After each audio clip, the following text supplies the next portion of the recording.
మనము స్నాన ప్రక్రియతోటి కొన్ని మంత్రాలతో చేసుకుంటూ ఉంటాం కదా. అట్లాగే ఈ సమయంలో చేసేటువంటి స్నానము ఎటువంటి మంత్రములు లేకుండానే స్నానం చేసుకోవాలి. సువాసిని స్త్రీలు గ్రహణ సమయంలో చేసేటువంటి స్నానాన్ని కంఠము వరకే చేసుకోవాలి. శిరస్నానము పనికిరాదు.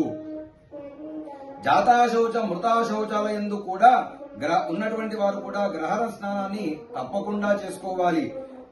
రజస్వల స్త్రీలు కూడా గ్రహణం నందు స్నానము చేసుకోవాలి అని చెప్పబడింది. సాంప్రదాయం ప్రకారం రజస్వల స్త్రీలు అంటే బహిష్టుతో ఉన్నటువంటి వారు స్నానాన్ని చేయడం లేదు. ఉపవాసము ఉండి గ్రహణమునందు స్నానము, జపము, దానాదులు చేయుట విశేషమైనటువంటి పుణ్యఫలం కలుగుతుంది. మనము మామూలు రోజులలో 10,000 సంఖ్య జపము చేస్తే ఎటువంటి ఫలితం కలుగుతుందో, గ్రహణ సమయంలో మనకు ఉపదేశం ఉన్నటువంటి మంత్రములు ఏవైనా సరే ఒక్కసారి చేస్తే అటువంటి పుణ్యఫలం కలుగుతుంది అని తెలుపబడింది. గ్రహణ సమయంలో నదీ స్నానము గాని, తటాక స్నానము కాని అంటే చెరువులో చేసేటువంటి స్నానం కాని విశేషమైనటువంటి పుణ్యము కలుగుతుంది, విశేషమైనటువంటి ఫలితాన్ని ఇస్తుంది. లేదా ఆ అవకాశం లేనటువంటి వారికి కూప స్నానము అంటే బావిలో నుంచి నీరు తీసుకుని చేయడమే విశేషముగా తెలుపబడుతుంది. గ్రహణమునందు వేడి నీటి స్నానము చేయకూడదు. స్పర్శకాలంలో స్నానము విశేషమైనటువంటిది, చాలా ఉత్తమమైనటువంటిది. గ్రహణమందు గంగా స్నానము అత్యంత పుణ్యప్రదమైనటువంటిది.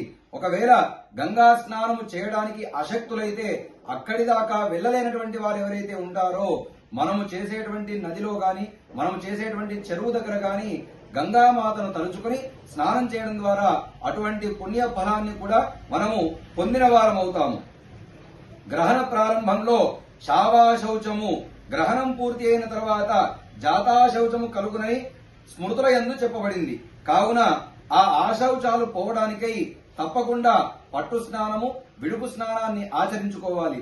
అట్లాగే ఈ యొక్క గ్రహణము కుంభరాశిలో వారికి ఉన్నందున ఆ కుంభరాశి వారు గ్రహణము పూర్తయినటువంటి మరుసటి రోజున బ్రాహ్మణ పూజ చేసి తరువాత రాహుగ్రహ ప్రీతికి మినుములు, వస్త్రము, చంద్రగ్రహ ప్రీతికి బియ్యము, తెలుపు వస్త్రము, వెండి నాగబింబము, వెండి చంద్రబింబము, శక్తి కలిగినటువంటి వారు స్వర్ణబింబము అనగా బంగారు రూపును, అట్లాగే ఫలదక్షిణాదులని ఆవు నేతిని కూడా దానము ఇచ్చి గ్రహణ శాంతి చేసుకోగలరని తెలియజేస్తూ ఓం నమో రామదూతాయ.